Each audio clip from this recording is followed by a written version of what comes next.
증인 그날 안가에서 한 10분 만에 나오셨다 그랬잖아요. 네, 그죠? 그러면 결국 그날 안가에 가셨던 건 오늘 밤에 계엄 선포한다는 사실 그거 듣고 그리고 A4지 받아온 거 그게 다죠. 예, 그 A4지 봉투에서 꺼내줬다 그랬는데 그 노란색 봉투던가요? 아닙니다. 어디서 꺼내준지는 저 그래요? 기억이 없습니다. 예. 아까 저 표창구인 신문에서 계엄 선포된 게 뭐 10시 23분이라고 보고 10시 47분경까지는 신문 확인하고 들여보내는 주는 그러니까 출입을 허용하고 있지 않았느냐 이렇게 말씀하셨는데 기동대 배치 완료된 게 22시 47분경인 거죠. 예, 그 전에는 아직 상황 돌입이 안 된 거고 예, 기동대 배치되면서는 바로 전면 통제했던 거죠. 그랬다가 11시 6분 돼서 일시 해제했던 거고. 예, 그죠.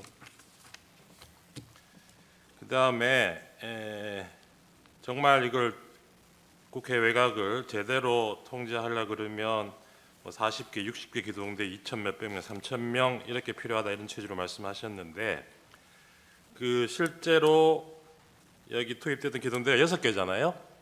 예. 여의도에 인근에 있던 5개 하고 광화문 타격대인가요? 한 개 와서 예. 6개 된 거잖아요.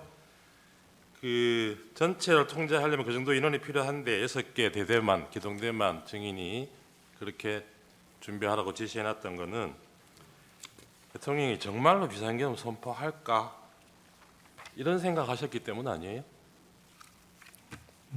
그것도 형사재판 관련이라서 제가 말씀드리기 곤란합니다. 그리고 아까 처음에 11시 6분인가요? 7분인가요? 일시 해제할 때 그때 증인하고 참모들이 논의한 게 이게 계엄 선포가 됐지만 국회의원들이 계엄 해제 의결하는 거는 이건 막을 근거가 없다. 그게 제일 큰 논거였죠. 이 사람들은 들여보내줘야 된다. 예, 그래서 청장에게도 그렇게 건의를 하고 청장도 허가를 해서 들여보내줬던 거잖아요. 예, 근데 이게 2차 통제로 다시 바뀐 거는 포고령 나오고 나서죠. 예, 포고령 1항 기억나시죠? 첫 번째 항. 국회를 포함해서 정치활동 전면 금지한다.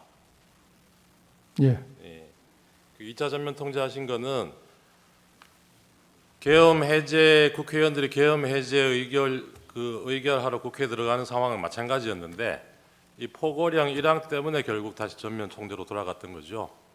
포고령 1항이 말하자면 우선한다고 판단했던 거죠. 그 포고령이란 근거에 의해서 상급청의 지시에 따라야 된다고 그러니까 생각했습니다. 청장도 그렇게 지시를 했고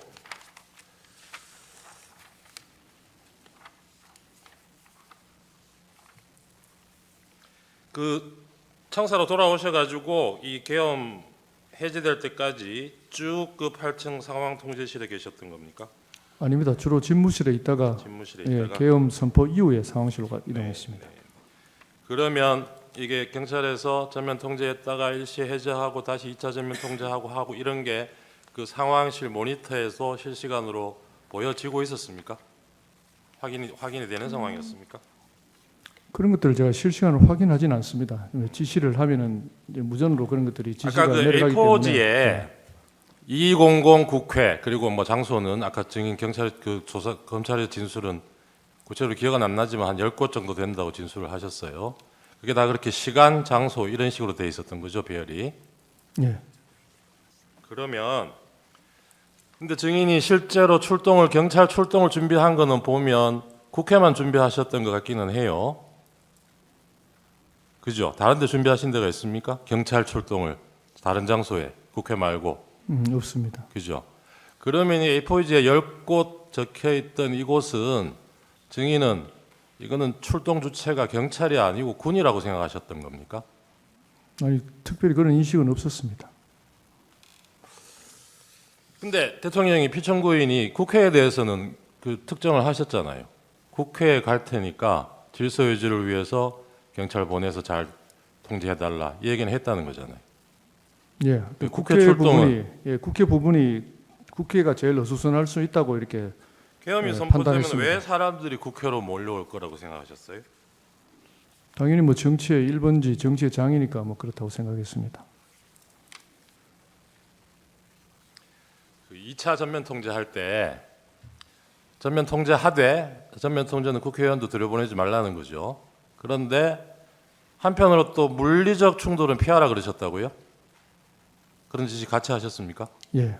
그러면 그 출입 통제에 응하지 않고 거기 뭐 저항하거나 강제로 진입 시도하는 사람들은 어떻게 하라는 얘기인가요?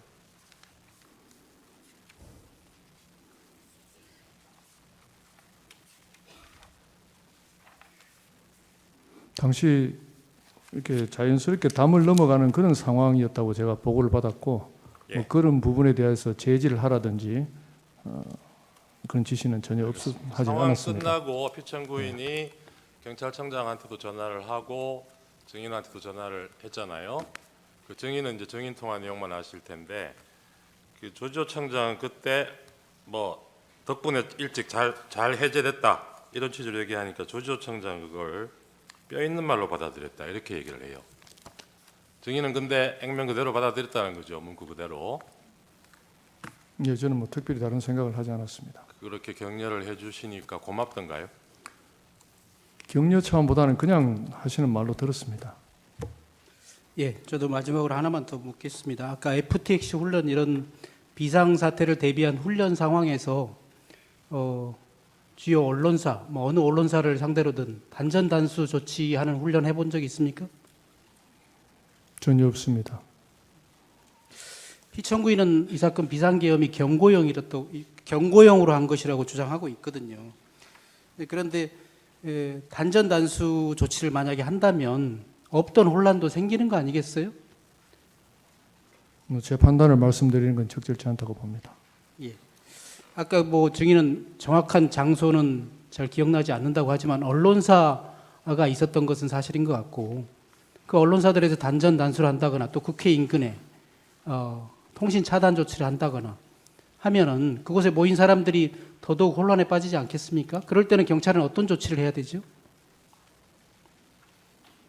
단전 단수 조치를 해서는 안 된다고 생각합니다. 그렇죠. 어떤 사람들이 모이고 있는 혼란 상황이 있다고 하더라도 단전 단수 조치가 이루어지면 더더욱 혼란에 빠지겠죠. 예. 마치겠습니다. 하나만 좀 마지막으로 저희 신문화상 기준 오늘 제출한 63호증의 일입니다. 증인 추신문에서 그 2차 전면 통제 실시한 23시 38분 이후에 현장으로부터 국회의원들이 들여보내달라고 항의한다는 보고를 받은 적이 있나요? 기억 없다고 답변을 하셨는데 지금 이 사진은 뭐냐 하면 그날 그 나중에 발언은 나중이죠. 12월 13일 날 국회 긴급 현안 질의에서 국민의힘 박준태 의원이 이 동영상을 재생을 하면서 국민의힘에서도 그날 이 해제 요구 회의에 참석하기 위해서 저 시간경에 여러 국회의원들이 모여들었다는 거예요. 근데 저희 진입을 통제해서 못 들어갔고 그래서 국민의힘 의원들이 18명밖에 표결에 참여를 못했다는 겁니다. 이런 상황 보고를 못 받으셨어요? 보고받은 기억이 없습니다. 네, 이상입니다. 1분 조금 미만이긴 한데 남았던 것 같은 생각만